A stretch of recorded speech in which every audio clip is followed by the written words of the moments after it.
In this video, I will show you how to solve your ghost touch problems inside your Android Samsung mobile device. In saying that, let's just jump straight into the video. Alright guys, the first thing you need to do is get a microfiber cloth and clean your screen, your touch screen on your mobile device. That could be one way to fix your issue.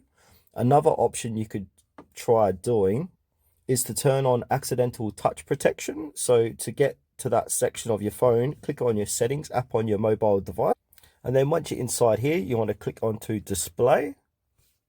And then from here, scroll down, it'll be near the bottom and it will say accidental touch protection. So what this means is it will protect your phone from accidental touches when it's in a dark place, such as a pocket or a bag. So if you go ahead and enable that, that may fix your ghost problem on your phone. Another thing you can do while you're inside display here is to toggle your touch sensitivity on or off. So this increases the touch sensitivity of the screen for use with screen protectors. So you can try turning that on or off to see if that may fix your problem. And the last option you could try doing if all else fails is to go back to your settings page and then click on software update and go ahead and download and install the latest software update for your mobile device, and then that will restart your phone and that may fix your problem too. Thanks for watching.